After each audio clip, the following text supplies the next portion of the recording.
Climate could have been controlled by your belief system. You're taking us far away from real spirituality.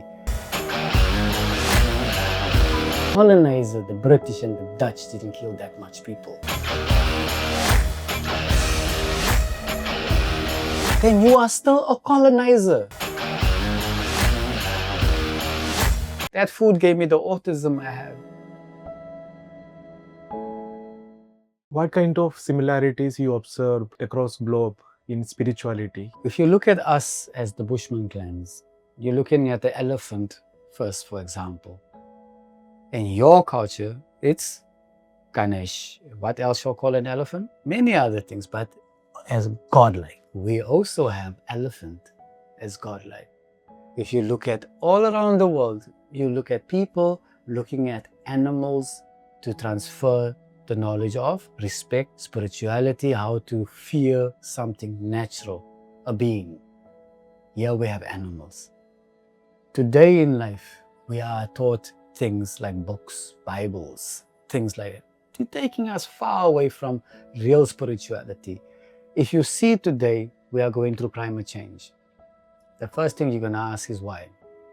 We have forgotten spirituality. Climate could have been controlled by your belief system, because my belief system protects nature. Your belief system protects nature. The Amazonian Indians' belief system protects nature. The Inuit, the Alaskan, the Eskimo's belief system protects nature. When are we going to go back to that as Indigenous people? Because we are free now. We have the choices to say, you know what, that's not my thing, it didn't work for me and it didn't work for nature. This is the fundamental truths about us hurting Earth. We are giving birth to people who does coal mining, cobalt mining, hunting, shooting an animal with a rifle. We used to only hunt what we can eat. Now we have cows and things and packets, and we're growing vegetables and genetically modified vegetables because we have to make a lot of vegetables.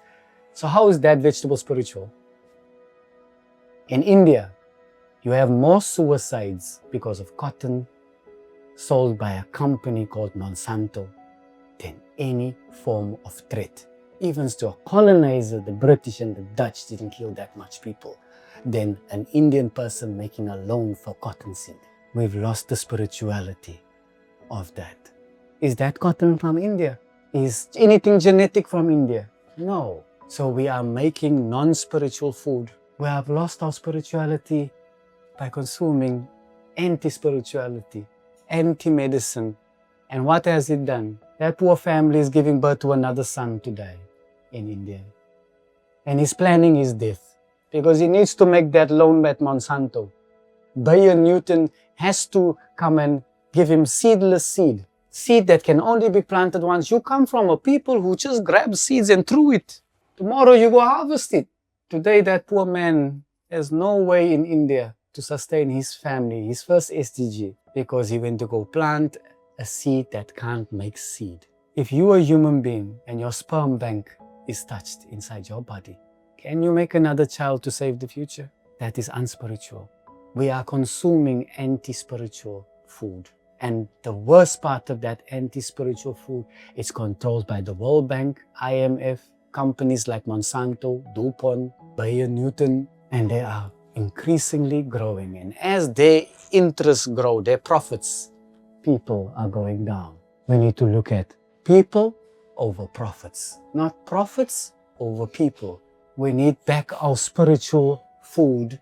We need back our spiritual land, our soil. This is the trauma of our soil. I might not see a healthy Indian population, not because of pollution, because of what they're eating today.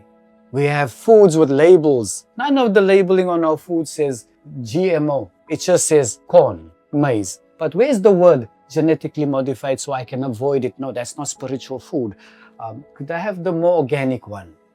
And why must I call it organic? Because organic is also not spiritual. It is a controlled human idea created to make something last. I want open pollinated seeds. I want heirloom seeds. This is a risk today. The seed that your great-grandfathers and fathers used is almost gone. Now, could you tell me how much of your spirituality is now gone?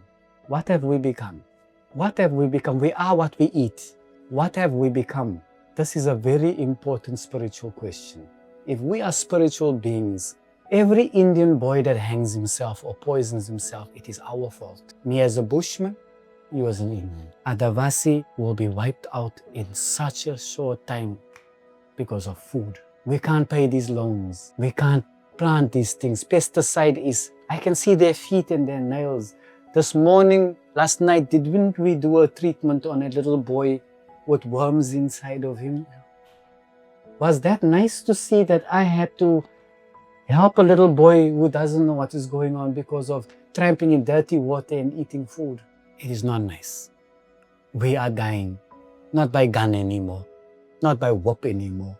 We are dying by the food we eat. We are eating ourselves dead.